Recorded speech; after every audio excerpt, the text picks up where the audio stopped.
friends, and thanks for listening to the Capital City Soccer Show, your independent source for everything Austin FC. Today we will be joined by American soccer writer Phil West to talk about the MLS's back tournament, and we're also going to talk to him about MLS supporters group splits and the lessons that can be learned after the recent SG split that happened here in Austin. So that'll be an exciting conversation. I am joined, as always, by Mr. Jeremiah Bentley. Jeremiah, how's it going? Hey, everybody. I'm Jeremiah Bentley. Things are going well. So, Landon, something exciting. I mean, we didn't have a lot of soccer news this week for Austin FC, but one thing that I thought was really cool to see was many of our friends and folks that have been involved in this for a very long time got to make their supporters deposits, and every one of them posted it on Twitter, which I thought was cool. What'd you think about that? It's really cool. It makes me jealous. So I think we talked about this on one of the last couple episodes, but we both decided not to do supporter section tickets and are getting general tickets instead. And so it makes me super jealous that I haven't gotten to buy tickets yet, but I also super excited for all these people, people I know, people I don't know posting these tickets because there's been a lot of people really excited about this and really invested in this for a long time, and to actually own a piece of it and have it in your hands now it's a pretty special moment, I think. Yep. And one of the things I noticed too, a bunch of that maybe I just noticed because I was paying attention, but there were a lot of people that said, like, I've never had season tickets before for anything. And they were really excited about this being their first chance to do that, which I think speaks to the passion of the fan base. And then probably also the relative value of the supporters tickets, which is something we talked about for months, not knowing how much they were going to be. But, when the pricing came out, I think they were affordable for a lot of people and they were relieved by it. So it was really cool to see them have the chance to make their first season tickets, Austin FC season tickets. Yeah, we haven't talked about the price on the show, have we? No, we just did apparently really terrible projections about what they were going to be, and they were all way too high. But I think it ended up being $425 a ticket, and I'm sure there was a fee. $475. $475. But not, and not I think that. Just right around $500 with the fees and everything, right? Right. Yeah. And I know a lot of people were, I guess because they had deposits and payment plans and stuff. So it sounded like it wasn't too bad. I think I saw somebody who's going to have to drink Busch Light instead of IPAs for a while now. But that's a sacrifice they were willing to make for tickets. Yeah. All right. We're going to take one real quick break. We'll be back with Phil West right after that.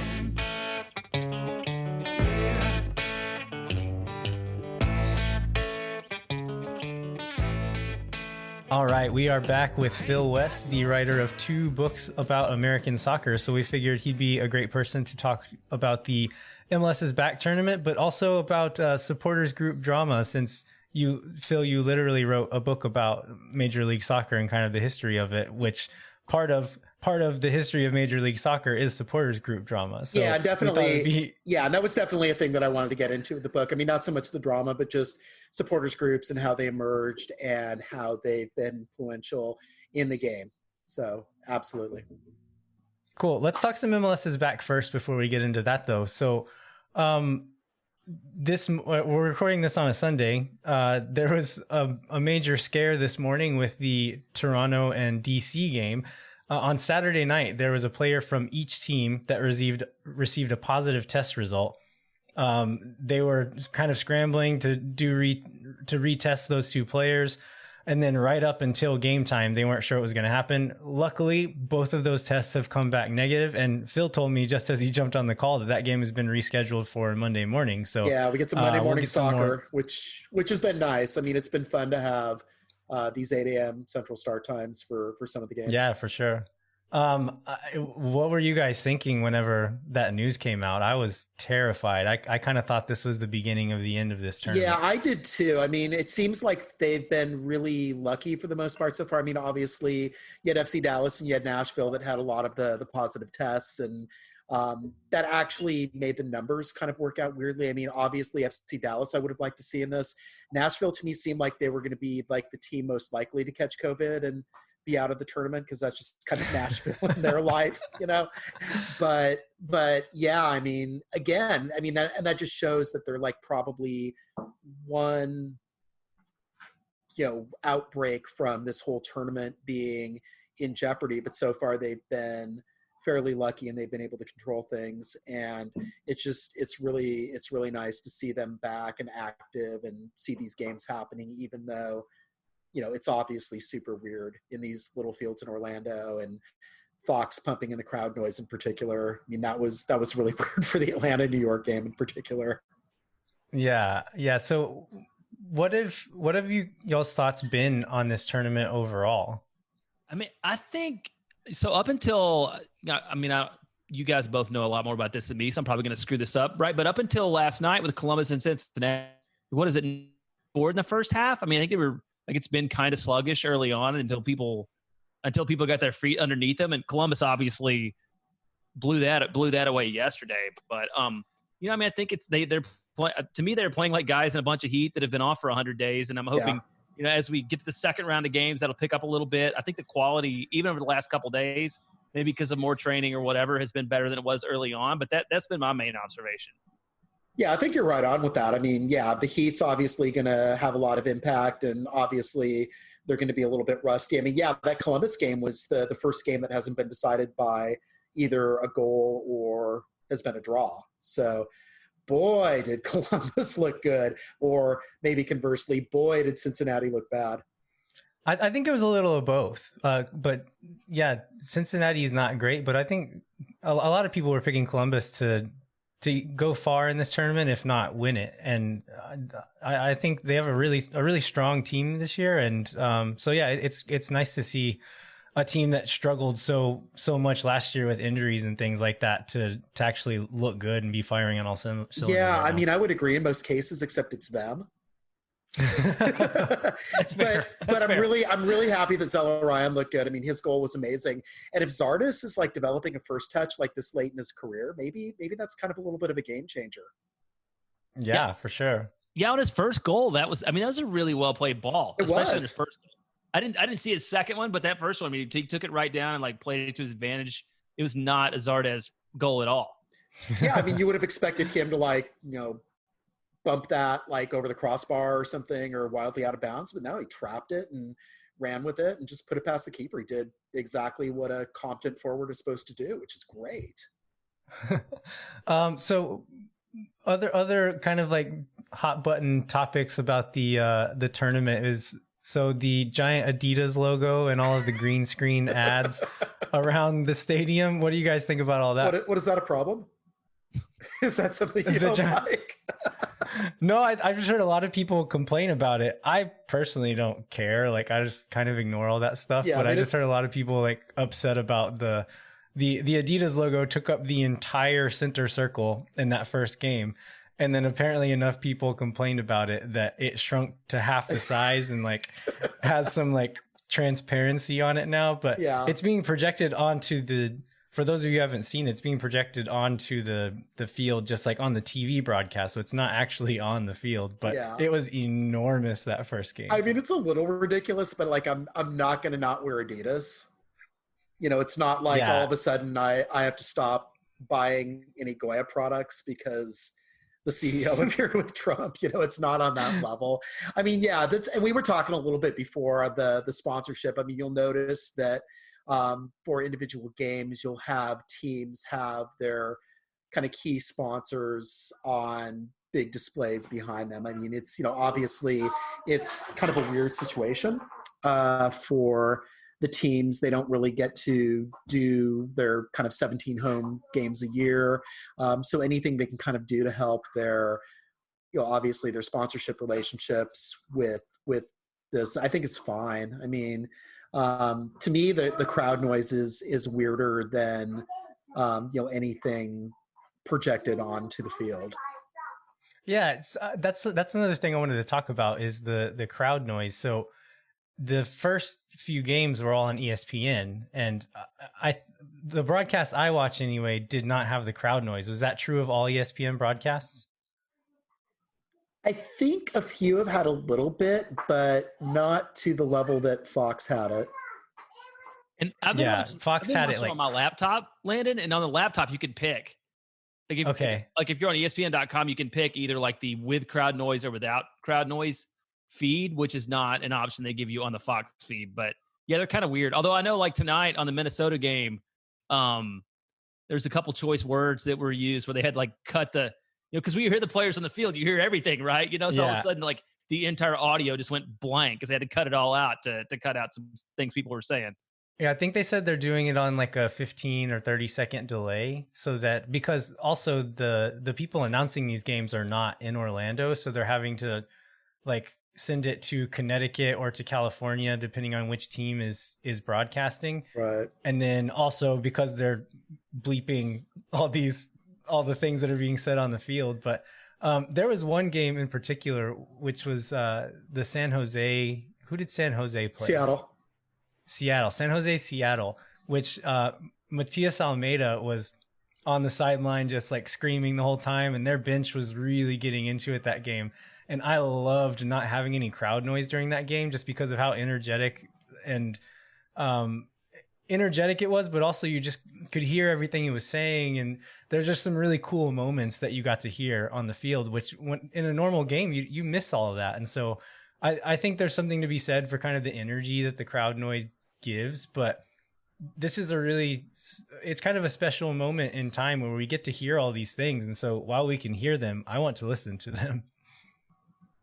Yeah. And for me, I think that the weirdest of the crowd things is like the video boards of the people, right? Like on the side and the back. And I don't think they're live. I think it's just like people randomly screaming on Instagram or something. Like, I don't know how that works out, but I'm not a fan of whatever that thing is. I like the sentiment of it, but it plays as kind of distracting and kind of strange and like disconnected from the game. And so I'm not a big fan of that part of it. Yeah, I know with the Liga MX games now, they're also doing something like that, but like on corner kicks, you basically just had all these people that were like shining their cell phone lights into the screens.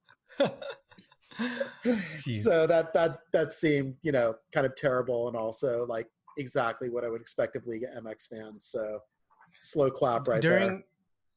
During that that Seattle San Jose game, there was just like, since we've signed our first player now, there's been a lot of kind of thinking about which of these players might play for Austin FC in the future. And watching that Seattle game, I kind of had this realization on teams that I watch. I want most of the players to be like good, nice boys, just like respectable young men playing a sport. And then I want there to be just like one major head on the field. And the person who made that stand out to me was Javier Arriaga for Seattle. He's just a terrible person on the field and just kicks people and runs through people, but gets away with it every time. And that's what I want Austin FC to look like. I want there to be like a center back or a defensive midfielder who's just a terror to play against. And then all the rest of them, I want them to be just nice young men. I'd just pull like Blas Perez out of retirement. Yeah. So you mentioned the morning games earlier, Phil. Do we think this is something that might stick around? We've kind of heard some rumblings and some rumors that might be something MLS tries to stick with if the ratings are good. I mean, I've heard that a little bit. I mean, the two things that would really kind of make me question that, though, is like, first of all, how are you going to kind of implement who gets that early game in the regular season? And then also just the logistics of an actual game day. I mean, when you do it in Orlando and it's controlled and there's no fans to be concerned about. But if you're, asking Austin FC fans to roll out of bed at like 5 a.m., for a 9 a.m. match, and then you're trying to put that up against a Premier League match, that to me seems kind of strange. I mean, I think I could maybe see it in some odd instances, but I also think they would pick their spots. I also think that might be like kind of an international break type thing.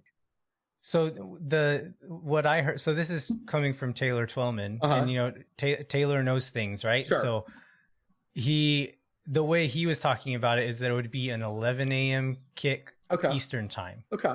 And so that would be 10 a.m. here. You talk about like the logistics of it. So Americans are very used to watching games at that time of the day. Yeah. But I mean, there's noon central the kicks that like MLS has now, so that's not too far afield from that. But the players are not used to playing that early. So like Americans get up, like if you're on the East Coast, like 5-6 a.m. sometimes. Sorry, on the West Coast, it's like 5-6 a.m. sometimes. And so, but the players who are playing in those games in Europe are not waking up that early. And so I've heard several retired players and current players get asked, like, would you rather play like these 10:30 p.m. games in this MLS is back thing or the morning game? And all of them say the late game was better, because for these like 8 or 9 a.m. kicks, these guys are getting up at 5 or 6 a.m. to get their pre-match meal in and kind of do their ritual and all this stuff they have to do to get ready for that game. And so, yeah, there is a lot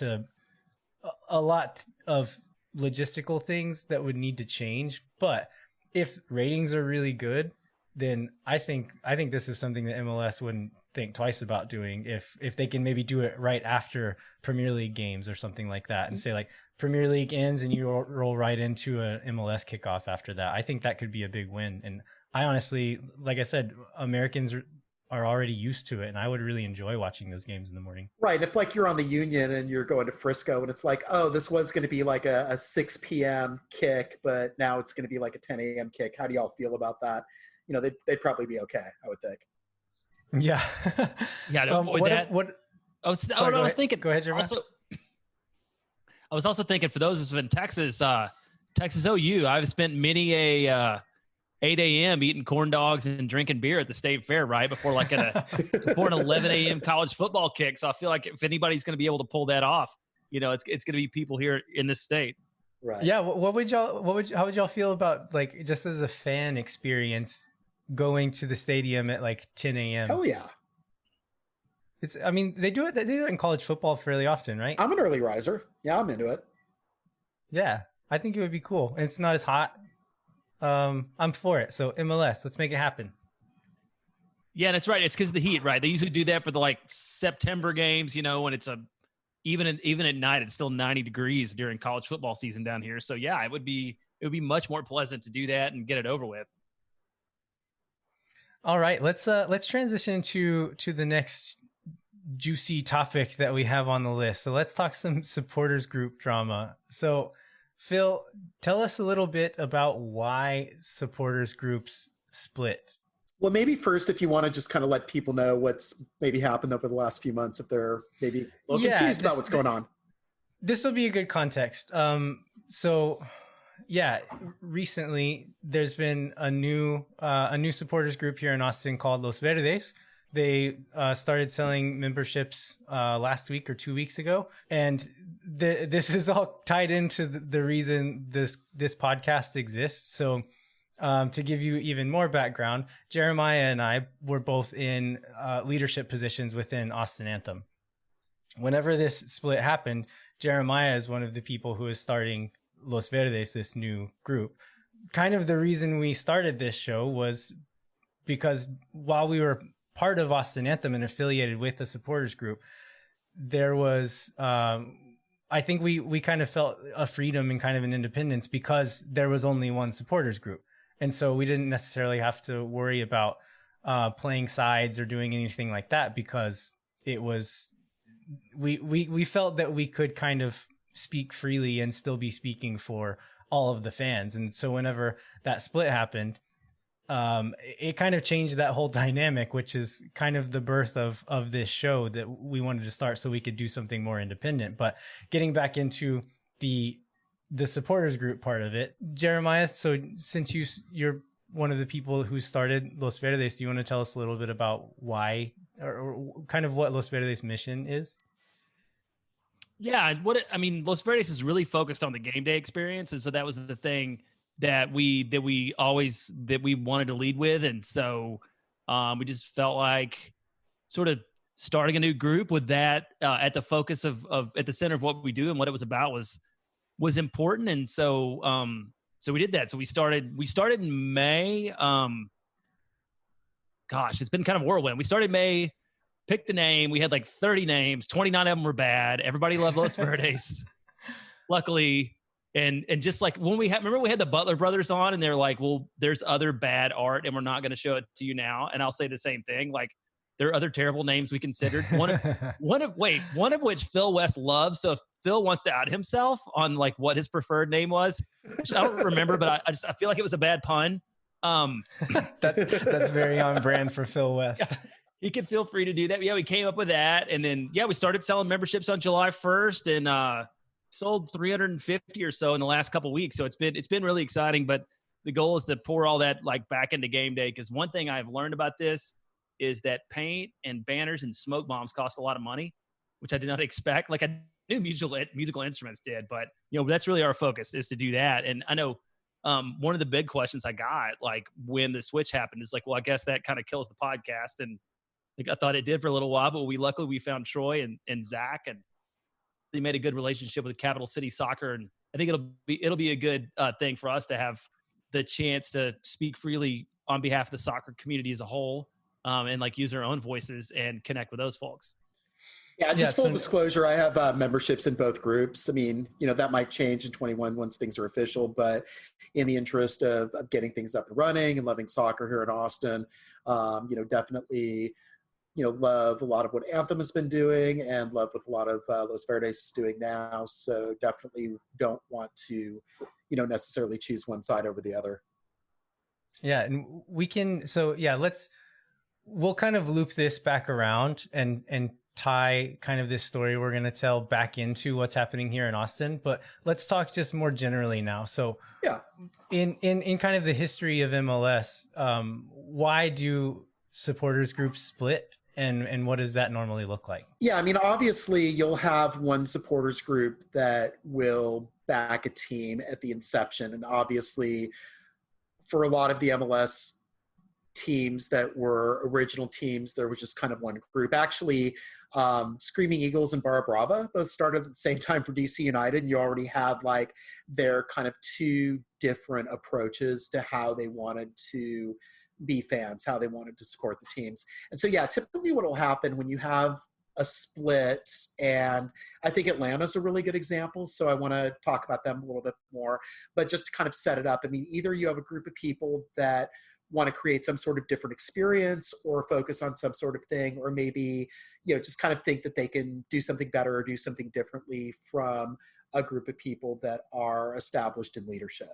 So, and again, there can be some animosity certain that happens at the outset, but the goal, and I think what's happened in a lot of cases, is that eventually you do get the groups working together and creating a good game day experience, which should really be, at the heart of what it is at the end of the day.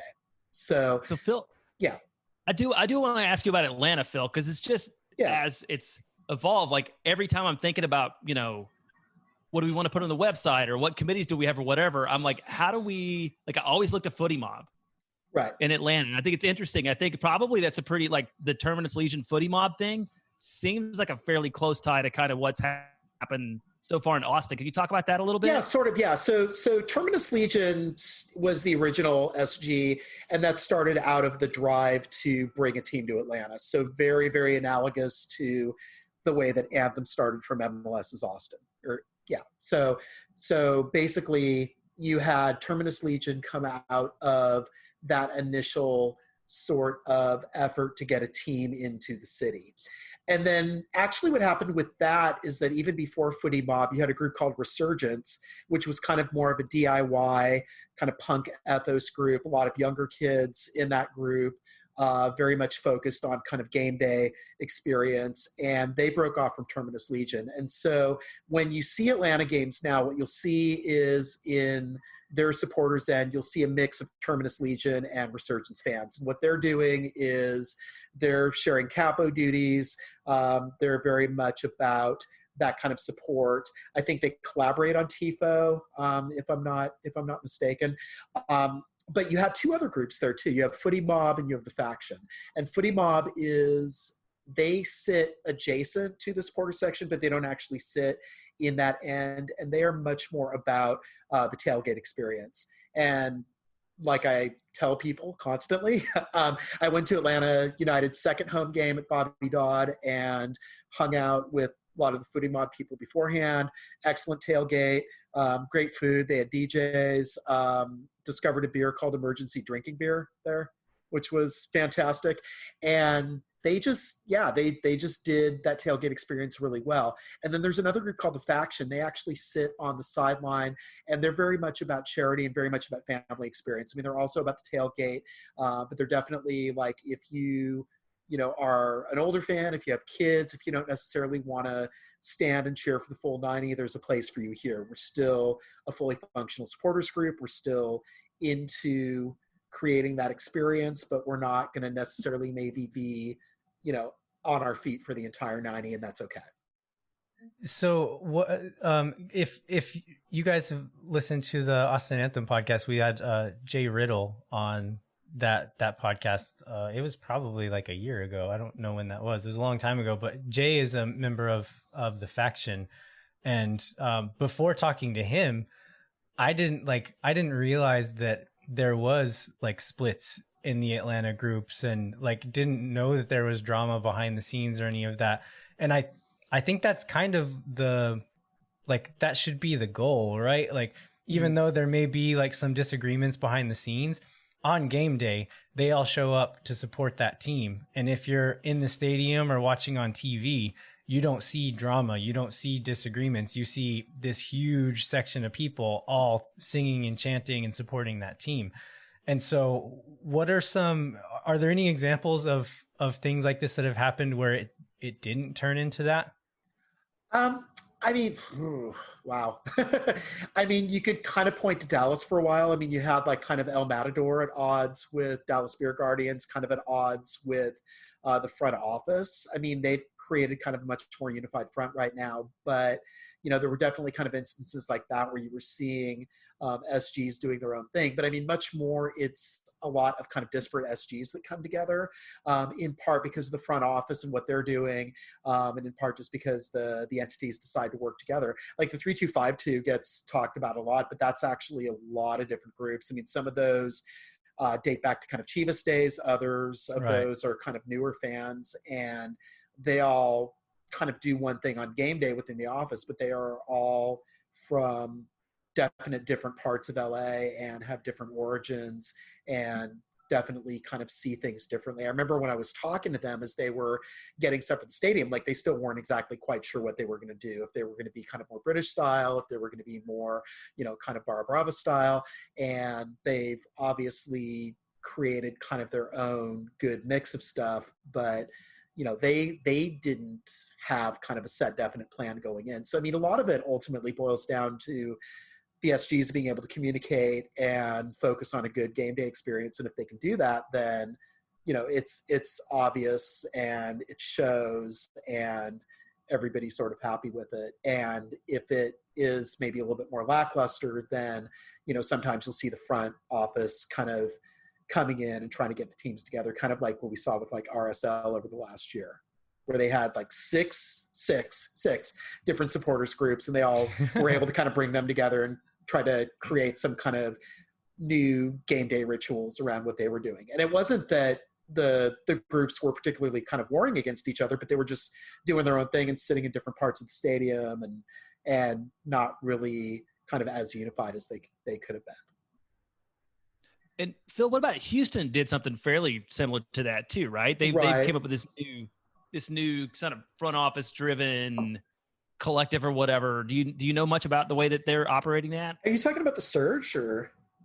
Well, yeah, the Surge, but I thought that they had stepped in a little bit because their two main groups weren't getting along, and then kind of the Surge came out of that. But yeah, I don't know so much about that. I mean, I know what happened a few years ago is that they were moving the supporters groups. They wanted to sell tickets. And that's, I guess, God, I want to say it's the South End. It's wherever the bar end is now, kind of there. And they moved them to that like north side upper deck.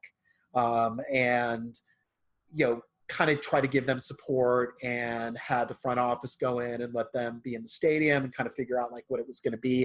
But yeah, that's been kind of a really interesting situation with them too, because you've had Texian Army, which was kind of the long established group, and they still have their ritual where they have the black, orange, and white Texan flag that they put up after every goal. But that's very much, but now you have El Batallon, which is obviously kind of dominating things. It's very much kind of bar influenced SG, and when you see a Dynamo game, you'll hear them doing 7, 8, 10-minute songs and just transition from song to song, and they just kind of, take all the SG oxygen out of the room, as it were.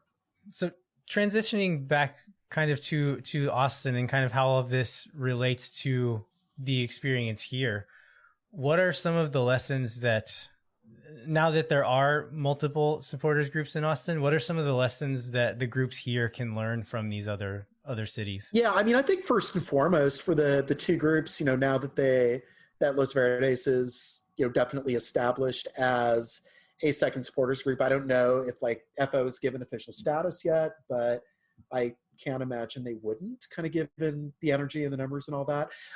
First of all, just communicating. And my advice would be get your capos on the same page, get TIFO on the same page, have committees that come out of those groups. If you have, because Los Verdes is very much about game day experience and they want to own game day experience. But if there are Anthem people who want to participate in that, I think, it might be a good idea to have them do that. But for Anthem also, they have to kind of decide what they want to be. I mean, do they want to be kind of more of like a footy mob where they're owning game day, or, I mean, not game day, or tailgate rather, or do you want to have, kind of catering to maybe a more sort of professional kind of crowd? I don't know. I don't know what exactly, but people will kind of define what the groups are by their membership if the groups themselves kind of don't define what they want to be specifically. And once you have a break in SGs, once you have more than one SG, you can't operate kind of where Anthem was, okay, we're going to be this one SG and we're going to embody everything that supporters culture is in Austin, because now there's a second group that's articulating things, and this group seems to be specifically, about that game day experience. And so it's just a matter of kind of trying to figure out what fans you're trying to bring in and just make sure that there's room for everybody. Because, I mean, again, when you have these groups form, it's about oftentimes, well, we don't feel that we necessarily maybe had a place in this group, or we want to kind of focus on this aspect of things to make sure that this particular group of fans feel kind of more satisfied and feel more that they belong in a place. And it's really about belonging, and it's really, at the end of the day, about having a community. But at the same time, it's good, obviously, to have all those communities coalesce together into one cohesive big community that is Austin FC fandom. So Phil, is there like a typical number of groups that clubs have? I mean, so there's two big ones now, and there's already a couple other smaller ones that have very specific functions. There's a group of New Braunfels, there's a group at UT, but right. I mean, like, is there the third group and the fourth group? And what do you expect to see or hear? And I guess, in the interest of not having 6 and being Real Salt Lake, like, what do people need to avoid to have that happen? Yeah, and I think one thing that Anthem, I think, was trying to do initially and might still be able to do is this kind of idea of having chapters and having subgroups within. And if there's kind of room for that within the bigger structure, that can be something. I mean, like Timbers Army still also, there's a lot of kind of different subgroups within that, but they have much more of kind of an entity identity, right? So they're Timbers Army, that's kind of the umbrella. That's definitely what they are. I mean, there's no real magic number, but there also should be some sort of specific mission and vision behind it. It shouldn't just be, we're a bunch of people that like each other. There should be some sort of vision that helps people understand, okay, why do I want to join Los Verdes versus, Anthem versus whatever group might come up. At the end of the day, you want to have cohesion. I mean, what you don't want to have is you don't want to have SGs that are openly warring with each other that can't create a good game day atmosphere, because then, that's going to strain things with the front office. And for an SG to function really well, you obviously want to have a good relationship with the front office. I mean, you don't have to be 100% on the same page with them, obviously, but you do want to have a good working relationship in order to, be able to function and do well. And it really shows on game day, the difference between we get along with front office and we're at odds with the front office. Yeah. So something you mentioned earlier on is that just mentioning that kind of creating something harmonious that we're pulling in the same direction come game day.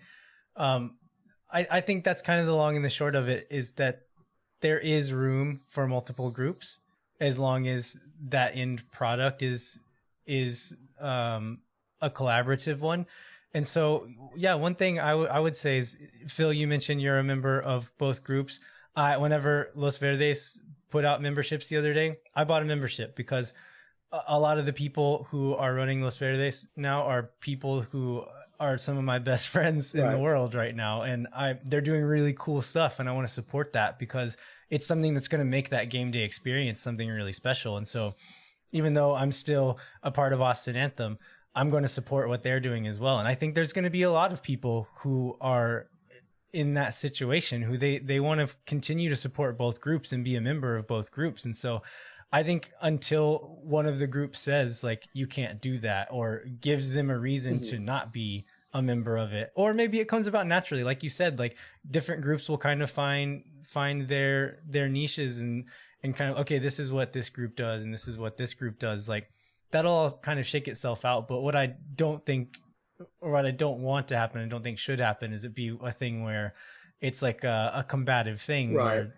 this group of people is against this group of people or they're competing with each other. No, they're all doing the same thing. Like we're here to support a soccer team. Right. We're going to go into the same stadium and cheer for that same team. And that part of it should be easy. Like it should be fun. There shouldn't be any conflict or drama in that part of it. It should be a celebration. Right. I mean, the thing with Anthem, I mean, it's still, it's a really good brand. It's a really good social media voice.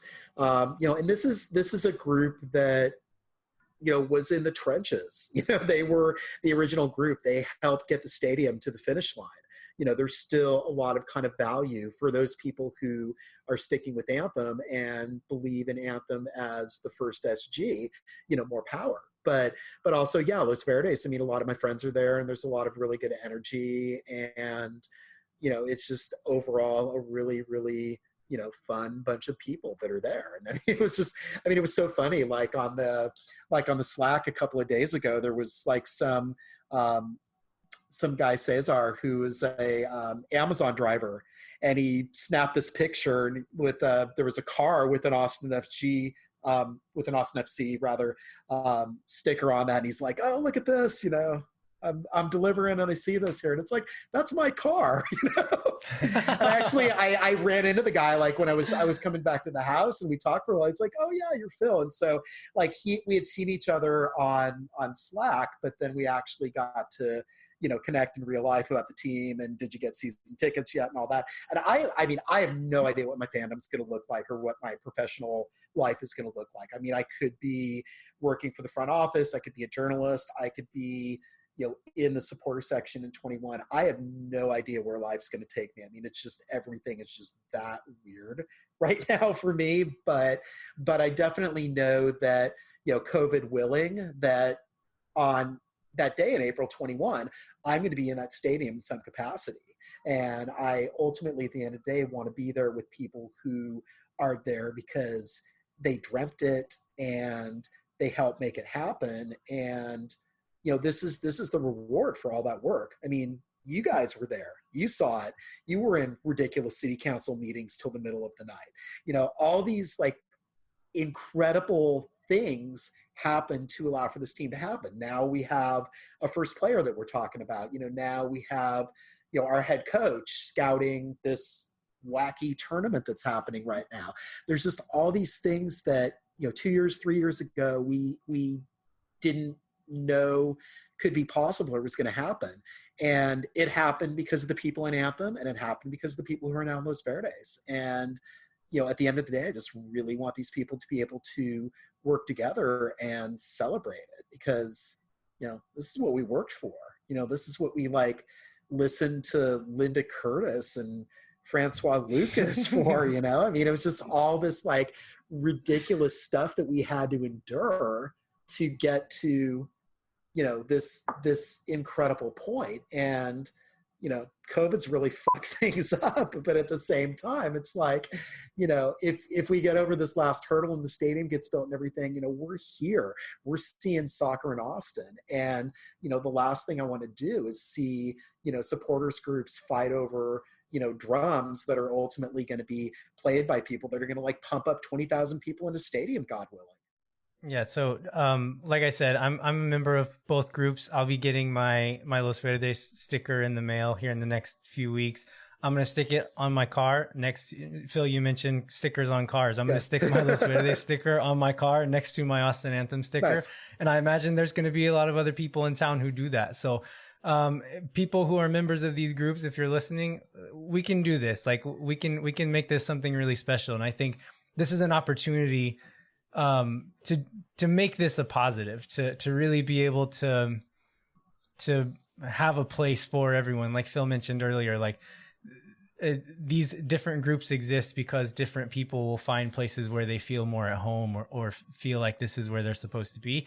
And so I think if we just keep striving for that mark, and then on that game day, all be pulling in the same direction, it's going to be a really special thing. Like the excitement is here. The hunger for soccer is here. And so really, as long as we don't mess it up, like this is going to be something really special. So yeah. And the thing is, keep an eye on the prize. Yeah. And it is emotional. Like I'm an Arsenal fan and Spurs beat Arsenal today. And I was in a funk and I ended up like having like power wash the crap out of my driveway to feel better. That's just what the sport does.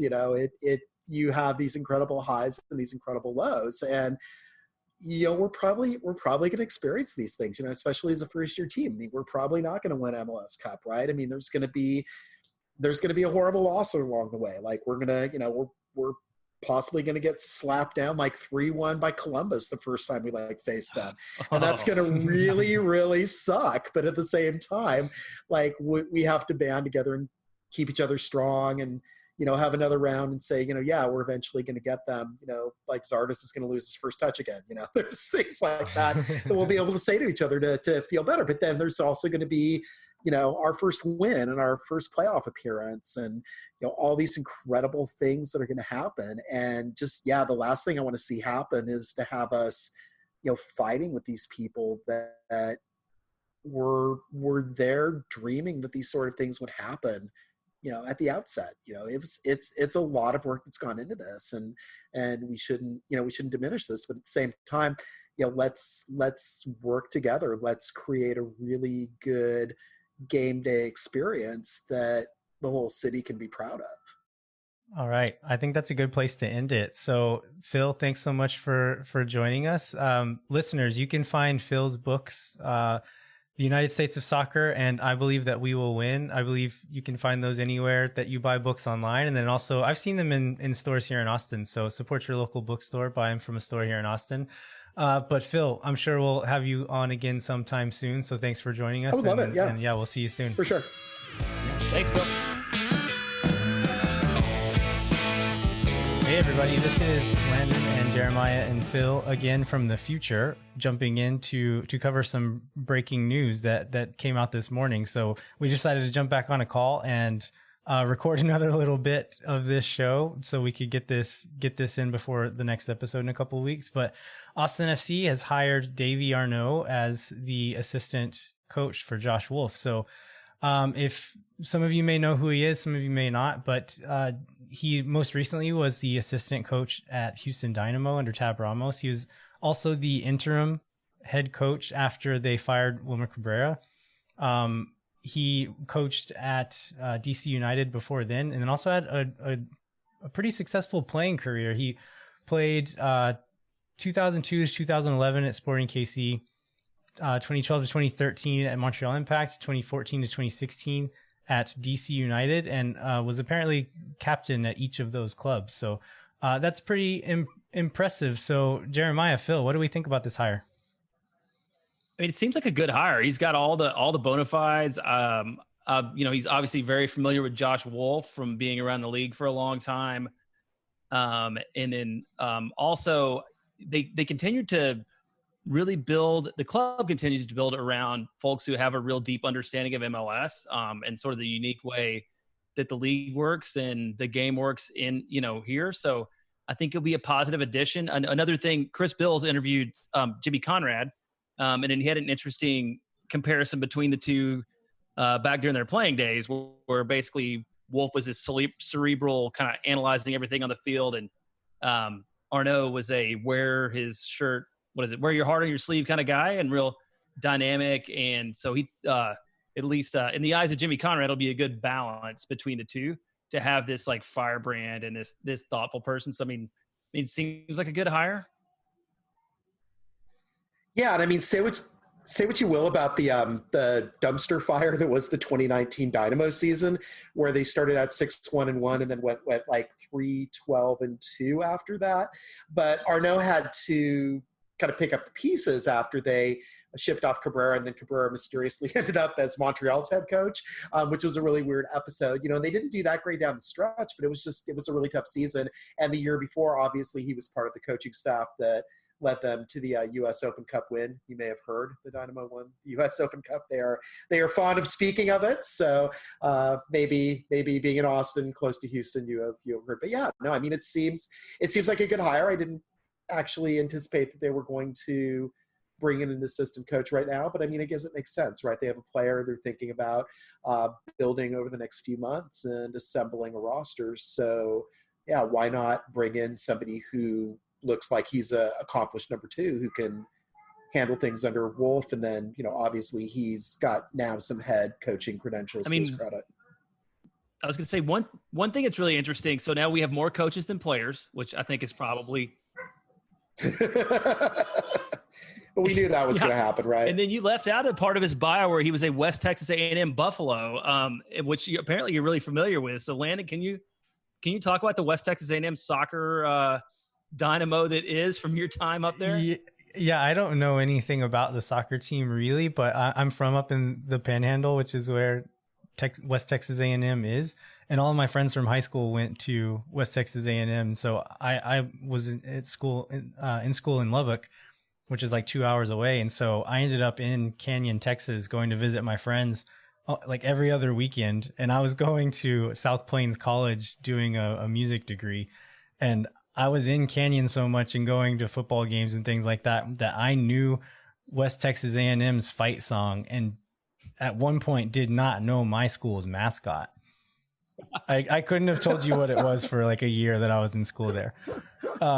But yeah, apparently the soccer team is like a popular thing. I don't know if they're good, but yeah, I was very surprised to see that he went to West Texas A&M and then went straight into MLS after that. But I guess it was a pretty different league back in those days, huh? Yeah, definitely. Yeah. Also, yeah, Canyon is close to Palo Duro Canyon. So we established we've all been to that kind of unknown gem in Texas. And apparently I'm the only one who hasn't seen the play that the state parks people do down in the bottom of Palo Duro Canyon. So, but I have zip lined over part of it. So still a very scary, treacherous part of it. So Palo Duro Canyon, highly recommended by the Capital City Soccer Show. So Jeremiah, earlier you mentioned that Wolf and Arnaud played together along with Jimmy Conrad at Sporting KC. So I wanted to just kind of see, I'd heard Davey Arnaud's name, but I don't know anything about him. So I just wanted to hear a little bit more about him, searched his name in the podcast app and found a podcast called the Sporting KC Show, which I think is a radio show that airs in Kansas City, and they put out as a podcast, but they had him on earlier this year as a guest, and he was talking about his coaching career. And one little tidbit that I thought was interesting is he started talking about when he was interim manager of Houston Dynamo, they asked who he went to for advice and who he was talking to and like kind of what his strategy was there. And he mentioned Wolf. Wolf was one of the first people he called during that era. And when he decided to go into coaching, that Wolf has kind of been a mentor type person to him, that when they were players, that Wolf kind of took him under his wing and kind of showed him what it meant to be a pro. And they've stayed in touch and now gets coaching advice from Josh Wolf. And so they have a very close relationship. So knowing that, it's a little less surprising to know that that Wolf has now chosen him to be on the staff. Arnaud also mentioned that he likes taking players under his wing and kind of helping them grow, and is really into the development aspect, which I think fits really well with what we've heard from Claudio and from Josh Wolf as to what kind of the ethos around their locker room is going to be. So on the flip side of that, do we think that there's any maybe negative aspect to Josh only hiring people that he already knows, or do we see that as a strength? Well, he's only hired one assistant coach so far. So, I mean, if it keeps being, dudes that he knows, particularly white dudes that he knows, maybe there's like some diversity issues. But I mean, again, you've obviously got, Claudio's influence in there as well. I mean, I don't think that we really have necessarily a complete picture of what the staff's going to look like, from this one hire. I think it's too early. But I mean, I think it's very much in the model of what we're seeing with Austin FC is they seem to be gravitating towards people that they already have a comfort level with, that there's not too many sort of unknowns. And if it is somebody that they haven't directly maybe worked with, like a Claudio, that he's somebody who has been in the league, who is this known entity. And then, Josh and Claudio, of course, did play together. So even there, you have that kind of familiarity. And if you have that kind of camaraderie, and if you already kind of know the wavelengths that people are on, I mean, I think that is a good thing. I think something else to say to that is that there will be a sense of identity at the club because of this cohesion amongst the coaching staff. That's something you hear said of expansion teams a lot, like FC Cincinnati, partly due to not having the same coach for more than a few months at a time. But you hear that this team lacks identity. They need to find their identity, and then they'll be able to grow. This team is going to have somewhat of an identity just because the people in the coaching staff will all know each other and kind of have a really clear idea of what they want to do. They'll need to get the players on board with that. But I think that could be a really an advantage when you're trying to build that identity out. Yeah, and I think another thing that's good too is just that he was in the league for so long. I mean, the league has changed, considerably since he left it as a player, but he went right from a player into coaching. So there wasn't really lag time. I mean, he's had continuity dating back to, Right. 02.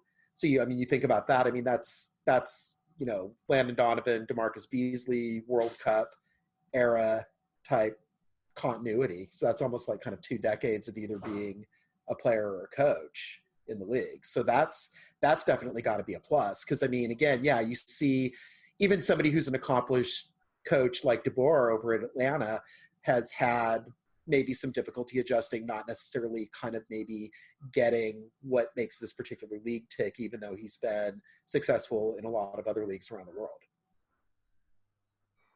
All right, so let's since we're taking this opportunity to kind of record this extra segment, I wanted to take this moment to kind of go back and mention something that was on our show notes for the original recording, and we kind of skipped on to a different subject and ended up not going back and talking about it. But it's something really important and something that I think all three of us really believe strongly in, and I personally was really moved by it. But the first game between the two Florida teams, the first game of the MLS's back tournament, they had a display before the first game by the Black Players for Change, and they did somewhat of a protest out on the field.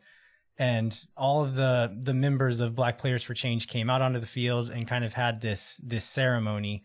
And they ended up standing out on the field for 8 minutes and 46 seconds, which was the amount of time that that the policeman was kneeling on George Floyd's neck. So that was, I'm getting a little emotional talking about it right now, but it was a very powerful moment. And so I was, it's really happy to see that the league is doing this and making such a big show of this, because as recently as last season, there have been times when the league was not necessarily the quickest to kind of jump to social change and kind of feeling the pulse of what the American people are thinking and feeling. And so I was really, really heartened by that part of it. What did you guys think?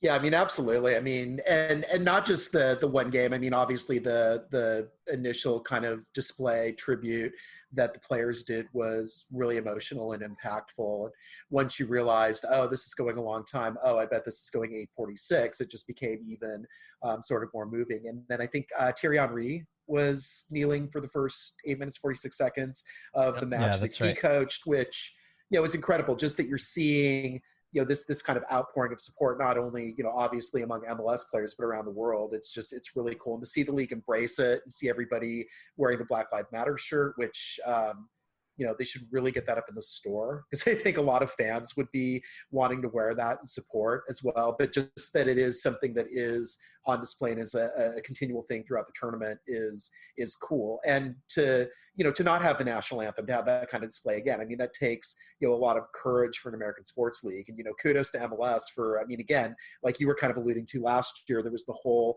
kind of controversy around Iron Front and the league's kind of reluctance to have those kind of political displays in the stands, and to just kind of see this mammoth sea change happening throughout the country this year and seeing MLS at the forefront of it is really heartening.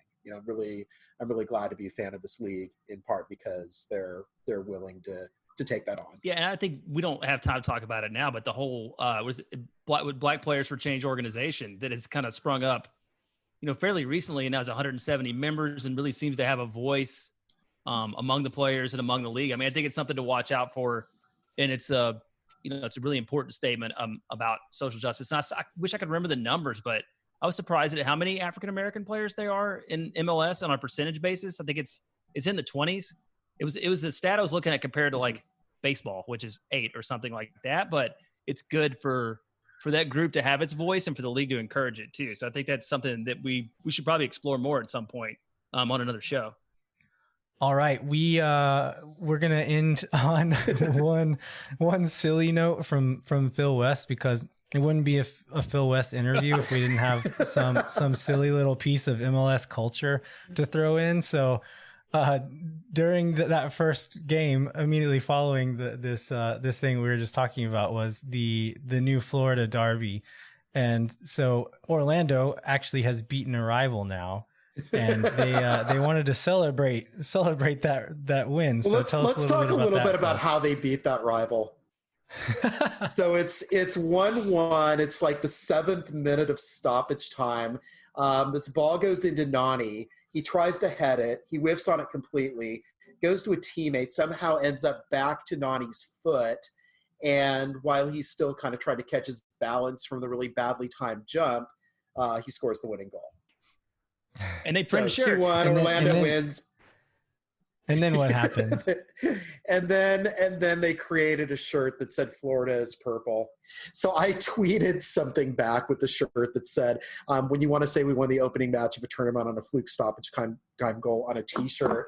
And it wasn't a lot, but there were Orlando fans that came back that were very salty about it, that thought that I was just like a bitter Miami fan, and they were throwing vitriol my way. How did that L taste? It's like, I'm in Austin, I don't care, really. I was just kind of making fun of you, and I threw a lot of good Orlando jokes in there. I told one of the guys that he was getting his Jordan award, and then I said, they were so mad you thought I would have stole their vape pens. And they still just thought I was a bitter Miami fan.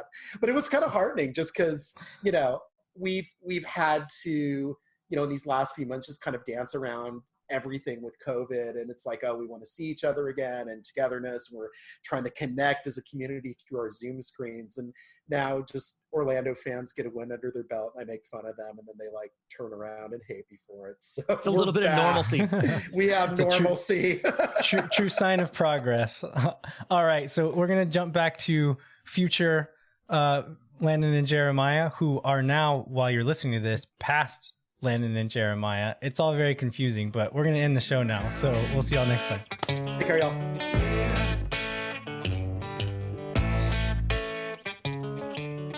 All right, we want to thank Phil one more time for joining us today. We would like to remind you to rate, review, and subscribe to the Capital City Soccer Show on whatever podcasting app you use. We also encourage you to visit capitalcitysoccer.com.